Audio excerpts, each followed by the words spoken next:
Kalau saya melihat memang angka tersebut benar terjadi defisit yaitu 1.526 ton.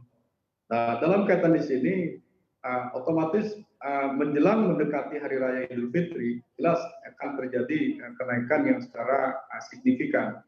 Di mana kenaikan sebelumnya adalah mencapai angka 4,3% dan prediksi kami akan terjadi kenaikan menjelang Hari Raya Idul Fitri H-3 hingga Hari Raya H-1 itu akan mencapai angka 7,1%. Jadi artinya akumulasi itu akan tercatat di atas Rp127.544 seperti itu. Dan pengertian angka tersebut adalah di mana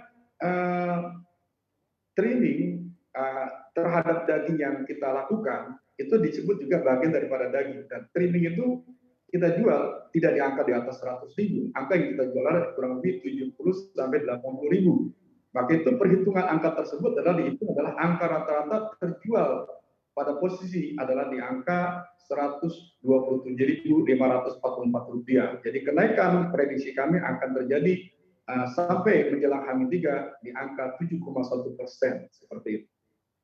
Baik, peningkatannya Anda antisipasi di kisaran 7,1% begitu ya Pak.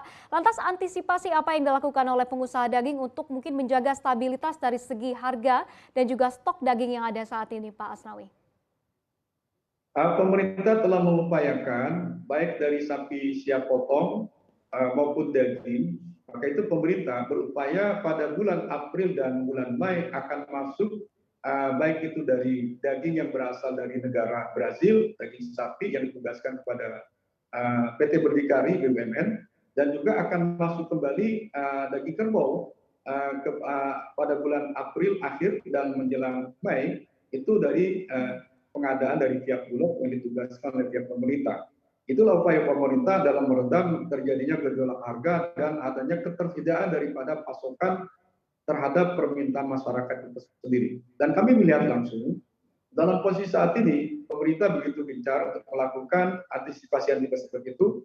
Nah, salah satu di luar daripada penugasan daging sapi yang didatangkan dari negara Brazil, pemerintah juga menugaskan kepada BUMN PT Berdikari untuk menyiapkan sapi-sapi siap potong yang berasal dari para peternak-peternak lokal maupun pihak farm ataupun koperasi daripada perkumpulan anggota peternak-peternak di daerah. Saat ini sudah nampak daripada kumpulan sapi-sapi tersebut berkisar sudah mencapai mendekati 13.500 ekor seperti itu.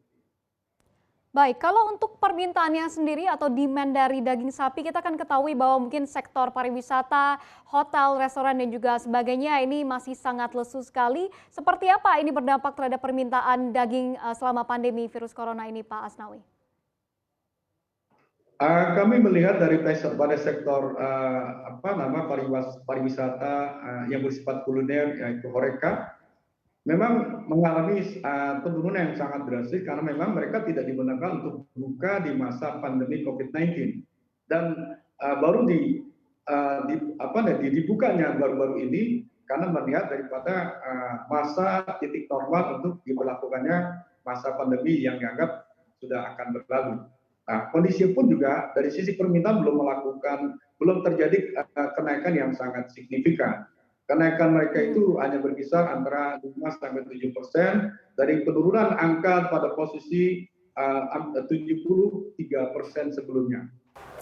Nah, bagi Anda yang ingin mengikuti berita ekonomi dan juga bisnis, jangan lupa untuk install CNBC Indonesia di App Store dan juga di Play Store.